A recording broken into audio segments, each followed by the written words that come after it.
Bayangkan, katakuri yang selama ini tak pernah tergores sedikit pun, kini terpojok dan terpental jatuh setelah dikepung musuh dari segala arah. Kekuatan yang selama ini kamu kagumi, kini terancam runtuh hanya karena satu keputusan pengkhianatan yang membalikkan keadaan seketika. Tanpa berlama-lama, mari kita bahas.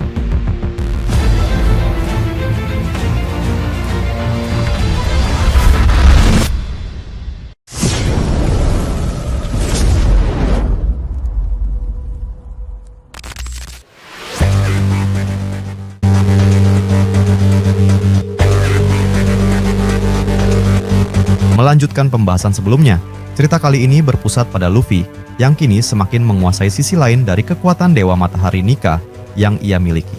Bukan lagi sisi penuh tawa dan kebebasan yang ceria, melainkan mode Dewa Matahari Nika, sisi penghancur. Kebebasan dan imajinasinya tetap sama, namun tak lagi lucu atau konyol seperti biasanya. Segala sesuatu yang diciptakannya kini terasa jauh lebih serius, jauh lebih mengerikan, dan penuh daya hancur yang luar biasa. Di hadapan Im Sama, Luffy tak sekadar bertarung. Ia seakan mengubah seluruh realitas medan tempur menjadi mimpi buruk yang nyata. Di dunia bawah Elbaf, pertarungan pun memanas hingga titik tertinggi. Luffy mulai menciptakan pilar-pilar raksasa yang menjulang mengerikan dari tanah, perlahan mengurung Im Sama tepat di tengah, seakan membangun penjara dari kekuatan murni. Tak ada senyum, tak ada canda, hanya tatapan tajam dan tekad yang membara. Saat kurungan itu sempurna, Luffy melesat ke angkasa, lalu meluncurkan satu serangan dahsyat yang seolah siap menghancurkan segalanya. Di medan yang sepenuhnya dikendalikan Luffy itu, Im Sama tak lagi leluasa bergerak. Ia terpaksa menangkis, dan meski berhasil bertahan, wajah sang penguasa dunia mulai menunjukkan kepayahan. Teknik pertahanan tingkat tingginya kini perlahan goyah di bawah rentetan pukulan yang tiada henti. Im Sama pun akhirnya melepaskan kekuatan sepenuhnya. Api hitam melalap, energi iblis meledak hebat, hingga ia berhasil meruntuhkan pilar-pilar buatan Luffy agar bisa kembali bergerak bebas. Lalu, rentetan serangan bermula. Gelombang kekuatan dan api menyambar dengan kecepatan mengerikan. Namun Luffy tak mundur sedetik pun. Ia melapisi kedua tangannya dengan haki terkuat bercampur energi matahari. Bukan sekadar memperkuat pukulan, melainkan melipat gandakan kecepatan geraknya hingga nyaris tak terlihat mata. Pukulan demi pukulan beradu, ledakan demi ledakan menggema, dan seketika pertarungan berubah menjadi tabrakan kekuatan yang mampu membelah langit dan bumi. Serangan Im Sama berlanjut. Dari kapak legendarisnya melesat kobaran api yang membentuk wujud monster menakutkan, meluncur lurus menuju Luffy. Tapi Luffy mengangkat kakinya tinggi-tinggi di udara dan melontarkan satu serangan yang membelah. Kobaran raksasa itu seolah tak berarti. Tanpa jeda, kedua tangannya terulur ke depan dan melepaskan gumpalan petir raksasa yang menyambar dan menghantam Im Sama hingga terpental jauh. Luffy menyusul seketika, serangan demi serangan baru terus dijatuhkan. Dan di mana mereka berpijak, tanah pun hancur berantakan. Sungguh beruntung pertarungan ini terjadi di dunia bawah yang sepi. Jika berlangsung di dunia matahari yang padat penduduk, mungkin tak akan ada satupun yang tersisa berdiri tegak. Sementara di bawah tanah Luffy dan Im Sama saling menghancurkan, di permukaan tanah keadaan tak kalah genting. Para homies, makhluk hidup buatan Im Sama yang tercipta dari gabungan elemen alam dan kekuatan mistis, bermunculan di mana-mana dalam jumlah yang tak terhitung banyaknya. Ada yang terbuat dari pohon raksasa bercampur api mistis, ada yang dari salju dan es yang membekukan apapun yang dilewatinya, dan ada pula yang dari batu keras yang badannya sekuat benteng. Makhluk-makhluk itu menyebar ke seluruh penjuru dunia matahari Elbaf, mengacau di jalan-jalan, menyerang desa, dan menimbulkan kepanikan luar biasa di kalangan penduduk serta prajurit raksasa yang berusaha membendung mereka. Pasukan raksasa memang berjuang sekuat tenaga, namun musuh seakan tak ada habisnya. Setiap beberapa makhluk berhasil dikalahkan, belasan lainnya muncul kembali. Perlahan para prajurit mulai kelelahan. Barisan pertahanan mulai menyusut. Beberapa titik pertahanan bahkan mulai terdesak dan hampir runtuh. Di salah satu area yang masih relatif aman, Brook berdiri menjaga tubuh sang pendeta suci, Gunko. Wanita itu masih terbaring tak sadarkan diri di atas tumpukan dedaunan yang nyaman. Wajahnya masih pucat, napasnya masih lemah. Hal itu wajar saja. Tubuh Gunko sebelumnya telah dipakai paksa sebagai wadah oleh kesadaran Im Sama sendiri. Beban itu sungguh luar biasa berat. Bahkan setelah Im Sama diusir dari tubuhnya, butuh waktu sangat lama bagi Gunko untuk kembali sadar dan memulihkan tenaganya sepenuhnya. Brook tak pergi kemana-mana. Ia berdiri di sampingnya siaga, tak membiarkan makhluk apapun mendekat dan mengganggu masa pemulihannya. Di samping mereka ada Nami yang juga ikut berjaga. Ketenangan itu tak berlangsung lama. Tiba-tiba tanah berguncang dan dari balik hutan muncul sekelompok makhluk Homis yang menuju tepat ke tempat mereka berada. Brook segera menyadari bahwa tak ada pilihan lain selain bertarung di sana juga. Dengan tenang, ia mengangkat tubuh Gunko yang lemah itu dan memindahkannya perlahan ke dekat posisi Nami. "Nami-san, tolong jaga Gunko-san sebentar, jangan biarkan makhluk-makhluk itu mendekat." Setelah berkata demikian, Brook melangkah maju, mencabut pedang dari sarungnya, dan berdiri sendirian di hadapan belasan makhluk mengerikan itu. Yang terbesar di antaranya adalah Homis pohon raksasa yang tubuhnya terbuat dari batang kayu setua dunia bawah, bercampur dengan api mistis berwarna merah gelap yang terus menyala di sela-sela cabangnya. Makhluk itu berbadan raksasa, langkahnya mengguncang tanah, dan apanya cukup kuat untuk mencairkan es seketika. Brook tak menunggu mereka datang lebih dulu. Ia melesat maju dengan kecepatan luar biasa dan melayangkan tebasan pembekuan yang menyebar cepat ke arah Homis pohon terbesar itu. Seluruh tubuh makhluk itu seketika membeku dan berhenti bergerak. Namun tak lama kemudian, api mistis yang membakar tubuhnya perlahan melelehkan lapisan es itu. Es retak dan pecah, dan Homis pohon itu kembali bergerak sambil mengaum marah, lalu melambaikan cabang besarnya menghantam Brook. Makhluk-makhluk lain ikut menyerang dari segala arah. Brook tak mundur. Ia bergerak lincah bagai bayangan. Pedangnya berkilat berulang kali dalam sekejap mata. Setiap tebasan tepat mengenai sasaran. Ia menebas kaki, lengan, dan bagian tubuh. Homis pohon itu berkali-kali guna melemahkannya. Saat celah muncul, Brook melapisi seluruh bilah pedangnya dengan energi jiwa yang mendingin hingga membekukan udara di sekitarnya. Ia melompat tinggi melampaui puncak pohon-pohon di hutan itu, memutar tubuhnya dengan kekuatan penuh, lalu menghantamkan satu tebasan pamungkas tepat ke batang utama Homis pohon raksasa itu. Seketika terdengar bunyi pecahan keras. Tubuh raksasa itu terbelah jatuh terpotong dua dan seketika lenyap menjadi kepingan-kepingan cahaya yang memudar di udara. Makhluk terkuat dan terbesar di sana telah tumbang hanya dalam hitungan menit berkat ketangkasan dan ketepatan serangan Brook. Kini sisa-sisa makhluk yang lain dari salju, es, dan batu tampak ragu untuk maju. Namun mereka tetap menyerang. Brook kembali bergerak. Satu persatu mereka tumbang di tebasan pedangnya yang dingin dan mematikan. Sementara itu, beberapa makhluk lain menyadari bahwa pertahanan terlemah justru ada di belakang, di tempat Nami berdiri menjaga Gunko.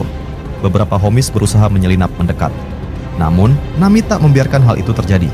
Ia mengangkat tongkatnya, memusatkan kekuatan petir ke ujung tongkat, dan melepaskan rentetan sambaran petir kecil yang sangat terarah dan presisi. Setiap sambaran menghantam kepala makhluk satu persatu dengan akurasi sempurna. Tak ada yang lolos. Dengan kerjasama yang luar biasa antara Brook dan Nami, area tempat Gunko beristirahat tetap aman sepenuhnya. Tidak jauh dari sana, Bonnie dan Lilith sedang bertarung bahu-membahu bersama sekelompok kecil prajurit raksasa. Mereka terus berlari dan bertarung dari satu tempat ke tempat lain demi membendung gelombang makhluk Homis yang terus bermunculan tanpa henti. Napas mereka mulai memburu. Peluh membasahi wajah. Bonnie memanfaatkan kekuatannya untuk mengubah wujud tubuhnya menjadi raksasa sesaat, lalu menghantamkan pukulan dan tendangan yang menghancurkan musuh dalam sekali serang. Namun seiring waktu, bahkan kekuatan pun perlahan menipis. "Sudah berapa lama kita bertarung?" tanya Bonnie sambil menyapu keringat dari dahinya. "Musuh seakan tak ada habisnya. Semakin banyak yang kubunuh, semakin banyak lagi yang muncul dari entah mana." Lilith menembakkan peluru tepat ke kepala makhluk yang hampir menyergap Bonnie sambil menjawab dengan suara tenang namun berat. Selama sang pencipta mereka masih berdiri dan belum dikalahkan, makhluk-makhluk ini tak akan berhenti bermunculan. Mereka adalah perpanjangan tangan dari kekuatan Im Sama sendiri. Artinya, Lilith terdengar ragu sejenak sebelum melanjutkan. Luffy belum menang. Pertarungan di bawah sana masih berlangsung. Dan selama itu belum berakhir, kekacauan di atas tanah ini tak akan berakhir. Kalimat itu baru saja terucap ketika satu makhluk Homis besar tiba-tiba muncul dari balik semak dan melesat cepat ke arah Lilith dari belakang. Lilith sama sekali tak menyadarinya. Namun, Bonnie melihatnya. Dalam sekejap ia mengubah kakinya menjadi ukuran raksasa dan meluncurkan tendangan keras yang menyambar tepat ke dada makhluk itu sebelum sempat menyentuh Lilith. Makhluk itu terpental menghantam pohon besar dan hancur seketika. Lilith menoleh, sedikit terkejut, lalu menatap Bonnie dengan tatapan berterima kasih. "Hati-hati," kata Bonnie sambil kembali mengecilkan tubuhnya ke ukuran semula. "Kita belum boleh lengah sedetik pun." Mereka pun kembali melanjutkan perjuangan berharap dan berdoa dalam hati agar Luffy segera memenangkan pertarungan yang sesungguhnya di dunia bawah sana. Di jalur lain, rombongan yang membawa sang pangeran Loki bergerak menyusuri hutan lebat menuju tempat yang dijanjikan memiliki tanaman obat yang mampu mempercepat penyembuhan luka-luka berat milik Loki. Rombongan itu terdiri dari Hajrudin, pemimpin para prajurit utara, Raknir sang tupai setia yang terus menjaga dan melindungi Loki, serta Jinbe yang ikut bergabung untuk membuka jalan. Loki berjalan tertatih-tatih, wajahnya masih pucat. Balutan perban di tubuhnya perlahan kembali basah oleh darah yang merembes keluar. Namun sesekali mereka disergap oleh makhluk homis yang berkeliaran. Jinbe selalu berada di barisan depan. Dengan pukulan-pukulan gaya manusia ikan yang dahsyat, ia menyapu bersih makhluk-makhluk yang berukuran kecil dalam satu ayunan tangan. Namun ketika makhluk-makhluk yang jauh lebih besar dan kuat muncul, Jinbe harus mengerahkan seluruh tenaganya. Begitu juga Hajrudin dan pemimpin prajurit utara. Keduanya bertarung dengan gagah berani, membelah jalan demi rombongan agar bisa terus bergerak maju. Tiba-tiba satu makhluk besar melompat turun dari dahan pohon tepat di depan rombongan. Sebelum siapapun sempat bereaksi, Loki melesat maju duluan dan menghantamkan pukulan keras ke arah wajah makhluk itu hingga terpental jatuh. Raknir melompat panik ke arah Loki sambil berteriak dan melompat-lompat gelisah seakan memarahinya. Ia mencoba menjelaskan bahwa Loki tak boleh mengeluarkan tenaga berlebihan. Setiap kali ia memaksakan diri, lukanya akan kembali terbuka dan proses penyembuhannya akan semakin lama. Tak ada yang mengerti bahasa Raknir selain Loki sendiri yang sudah bertahun-tahun hidup bersamanya. Loki hanya tersenyum pahit sambil menepuk kepala temannya itu pelan. Aku tahu risikonya Raknir, tapi melihat kalian semua bertarung, melindungiku, sementara aku hanya berdiri diam tanpa melakukan apapun. Rasanya jauh lebih menyakitkan daripada lukanya sendiri. Hajrudin mendengar itu dan menghampiri Loki. Wajahnya serius dan matanya menatap tajam tepat ke mata adiknya. Aku mengerti perasaanmu Loki. Tapi pikirkanlah dengan kepala dingin. Apa yang sedang kita lakukan ini semua bukan demi kebanggaan pribadi atau kemarahan sesaat. Ini demi masa depan seluruh bangsa Elbaf. Luffy saat ini sedang bertarung melawan musuh terkuat yang pernah ada. Kekuatannya memang luar biasa dan terus berkembang melampaui batas pemahaman kita. Namun Im Sama pun sama hebatnya. Bahkan bisa dikatakan musuh itu belum menampakkan seluruh kekuatannya. Kemungkinan besar Luffy akan membutuhkan bantuanmu. Saat itu tiba, jika tubuhmu belum pulih, siapa yang akan berdiri di sampingnya? Jika kau memaksakan diri sekarang dan jatuh sebelum pertarungan terakhir tiba, kau justru membuang nyawamu sia-sia dan mengecewakan harapan Luffy serta seluruh orang yang percaya padamu. Bertahanlah sekarang, pulihkan tenagamu. Saat pertarungan yang sesungguhnya tiba, barulah kau boleh meledakkan seluruh amarah dan kekuatanmu. Itulah cara terbaik untuk membantu kami semua. Loki terdiam mendengar nasihat itu. Ia menunduk sejenak. Amarah di dadanya perlahan mereda. Ia tahu kata-kata kakaknya benar sepenuhnya. Semua orang sedang berkorban demi satu tujuan bersama. Maka ia tak boleh bersikap egois hanya karena tak sabar. Dengan berat hati Loki mengangguk pelan. Baiklah, aku akan menahannya. Tapi pastikan, saat waktunya tiba, kau tak akan melarangku ikut turun bertarung. Hajrudin tersenyum tipis dan meletakkan tangan beratnya di bahu Loki. Janji, saat itu tiba, aku pun akan berdiri di sampingmu. Dan kita akan maju bersama-sama. Rombongan pun kembali melanjutkan perjalanan dengan langkah yang lebih mantap namun tetap waspada. Belum lama mereka pergi, di titik-titik yang berbeda di seluruh penjuru dunia matahari Elbaf, bantuan akhirnya mulai berdatangan. Usopp memimpin pasukan pemanah tiba menggunakan kapal pengangkut yang berdesak-desakan. Begitu mendarat, mereka langsung menarik busur dan mulai menembak makhluk-makhluk homis dari kejauhan, membasmi mereka sebelum sempat mendekat ke garisan pertahanan penduduk. Tak lama berselang, sosok-sosok raksasa legendaris itu muncul pula. Dory dan Brogy, dua kapten yang telah hidup selama ratusan tahun, beserta Goldberg dan pasukan-pasukan pendukung lainnya yang datang bergelombang menggunakan kapal-kapal yang berbeda. Kapasitas kapal memang terbatas sehingga mereka harus berangkat berombongan.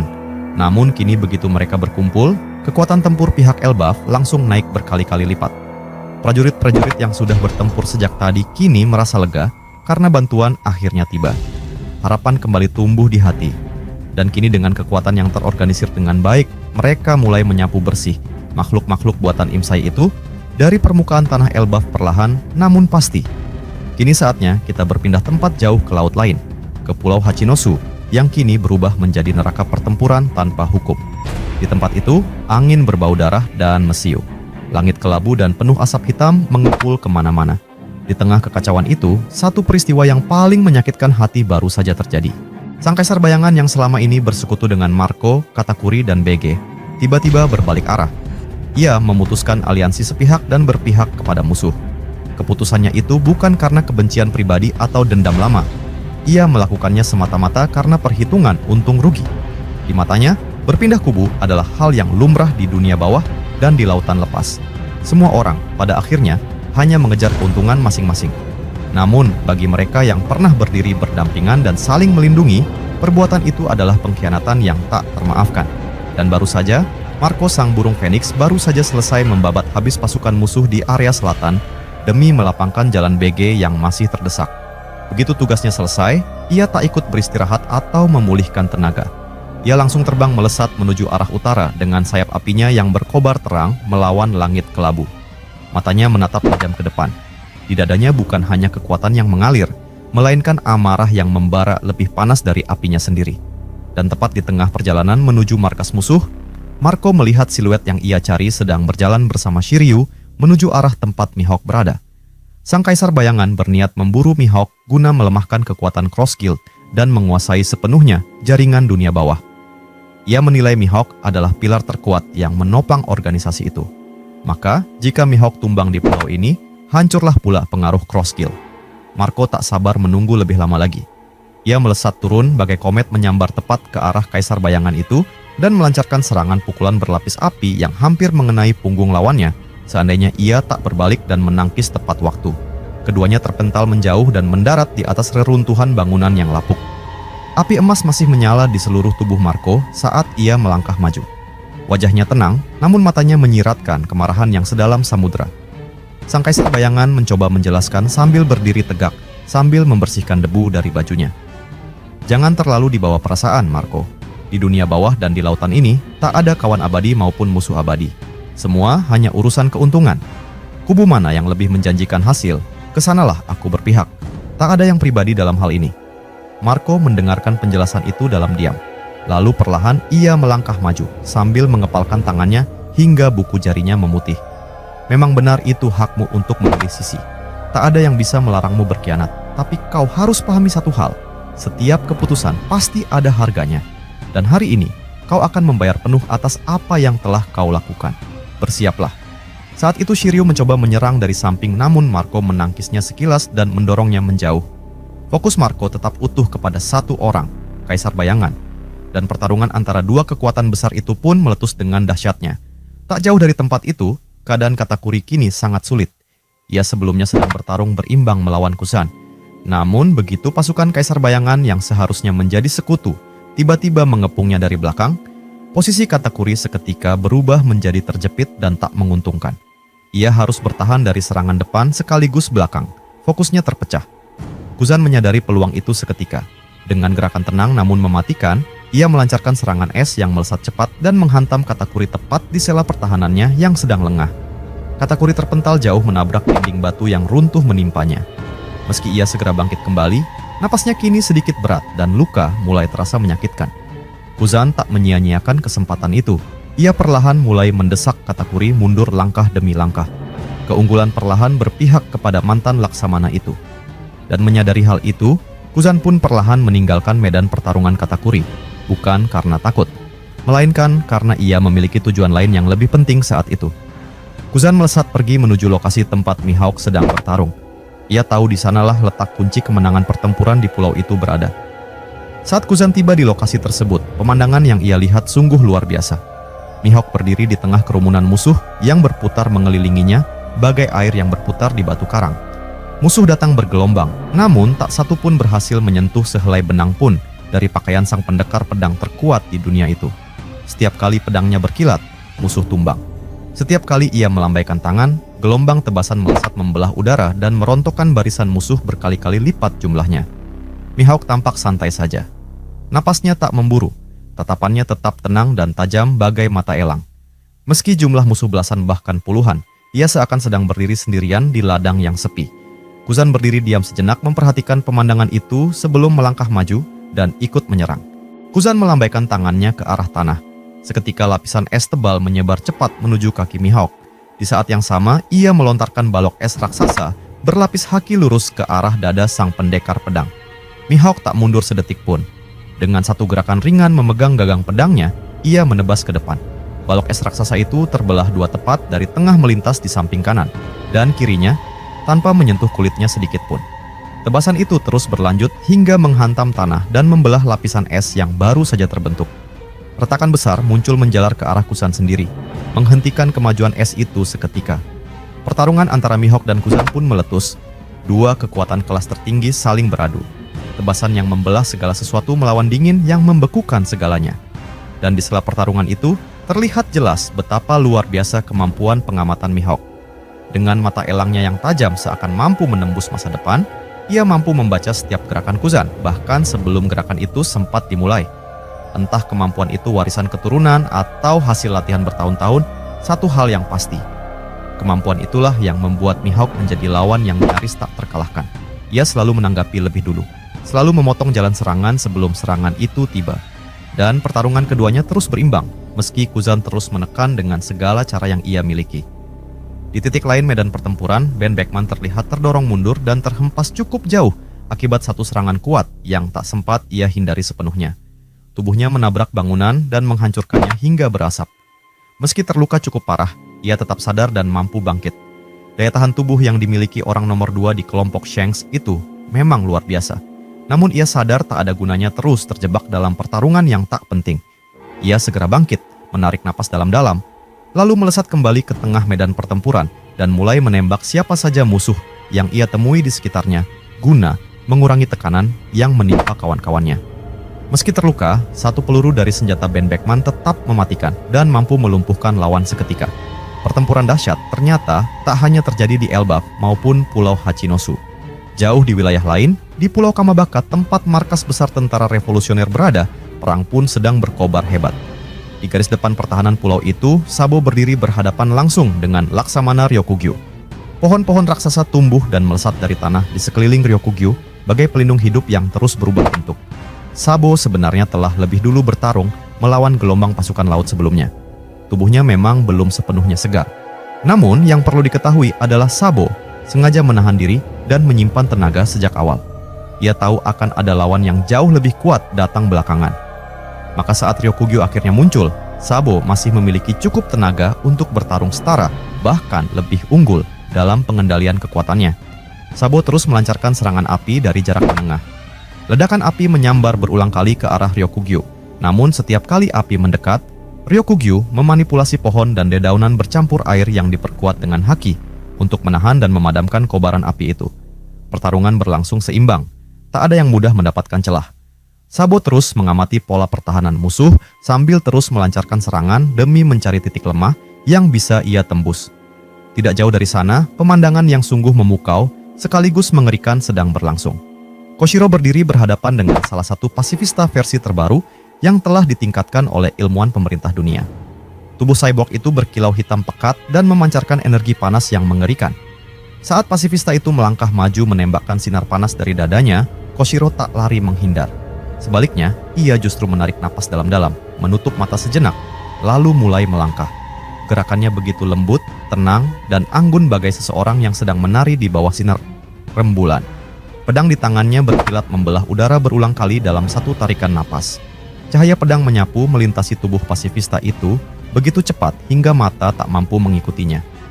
Saat Koshiro berhenti dan berdiri membelakangi musuh, tubuh pasifista itu terbelah perlahan menjadi beberapa bagian, lalu runtuh jatuh ke tanah. Teknik tarian bulan itu memang memukau. Lembut bagai awan, namun mematikan bagai petir di siang bolong. Belum lama berselang Koshiro mengalahkan musuh itu, dua pasifista lain beserta Laksamana muda Stainless muncul dari balik asap. Dua unit cyborg itu langsung menembakkan laser serentak dari jarak dekat. Koshiro melompat tinggi tepat sebelum sinar itu menghantam tanah dan meledak. Begitu mendarat, ia kembali bergerak dengan kecepatan luar biasa menghampiri musuh-musuh barunya. Di sisi lain medan pertempuran, Karasu tampak berterbang tinggi di udara, mengubah wujud menjadi gumpalan jelaga hitam pekat yang melesat bagai anak panah. Ia baru saja menghancurkan dua unit pasifista dalam satu serangan tunggal, menggunakan kekuatan buah iblisnya yang dipadukan dengan haki tingkat tinggi. Tubuh jelaganya kembali terbentuk menjadi wujud manusia seketika di atas dahan pohon besar sambil memandang ke bawah. Ia melihat seorang laksamana muda-muda yang sedang bertarung dengan sangat hebat. Pemuda itu belum lama bergabung, namun kekuatannya nyaris menyamai banyak laksamana madya yang jauh lebih berpengalaman. Dan di tangannya sudah terjatuh cukup banyak anggota tentara revolusioner. Karasu menyadari bahwa jika dibiarkan terus, pemuda itu akan menjadi ancaman besar bagi seluruh pihak di sana. Dengan kepakan sayapnya yang gelap, Karasu pun meluncur turun untuk menghentikan.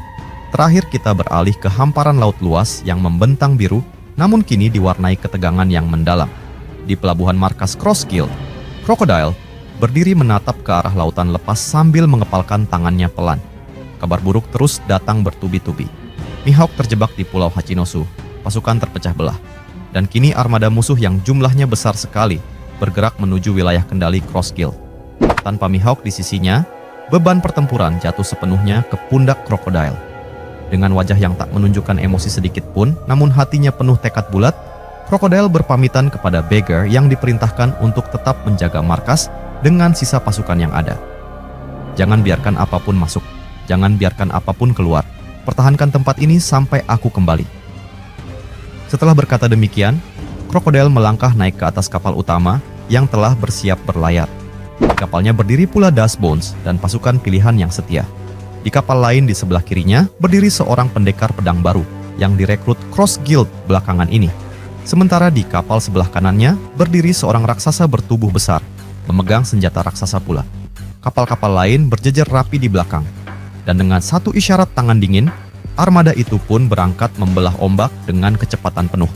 Tak lama setelah berlayar jauh dari pantai, di cakrawala depan, tiba-tiba muncul deretan kapal musuh yang jumlahnya berkali-kali lipat lebih banyak. Bendera mereka berkibar hitam pekat menandakan gabungan kekuatan dua organisasi besar dunia bawah yang telah bersatu hati untuk menjatuhkan Cross Guild selamanya. Begitu jarak cukup dekat, kapal-kapal musuh langsung melepaskan tembakan meriam serentak. Bola-bola besi panas melesat berhamburan memenuhi udara jatuh menuju kapal-kapal Cross Guild. Namun Crocodile melangkah ke haluan kapal, mengangkat satu tangannya ke udara dan memutar perlahan. Seketika angin berubah. Pasir melesat berputar membentuk dinding tebal di depan armadanya. Bola meriam menghantam dinding pasir itu dan tertahan tak bergerak, lalu jatuh terbenam ke laut tanpa menimbulkan kerusakan sedikit pun. Begitu serangan musuh habis tertangkis, Crocodile melambaikan tangannya ke arah depan. Dinding pasir itu berubah menjadi badai besar yang melesat menyerbu ke arah kapal-kapal musuh. Pasukan Cross Guild pun ikut maju menyerang.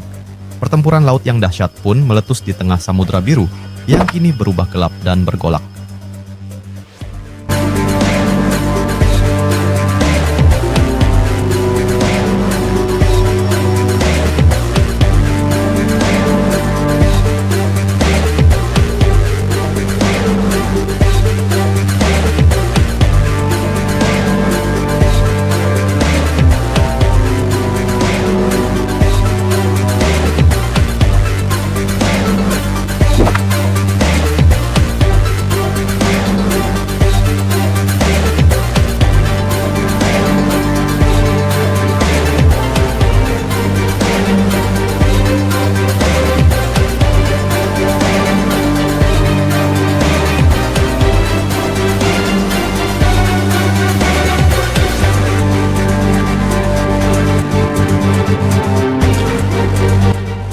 Terima kasih sudah nonton sampai akhir.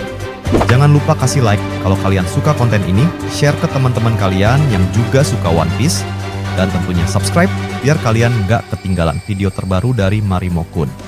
Kalau ada teori, fakta, atau topik lain seputar One Piece yang kalian pengen kita bahas, langsung tulis aja di kolom komentar. Sampai jumpa di pembahasan berikutnya, dan teruslah berlayar bersama kru Mugiwara. Salam nakama.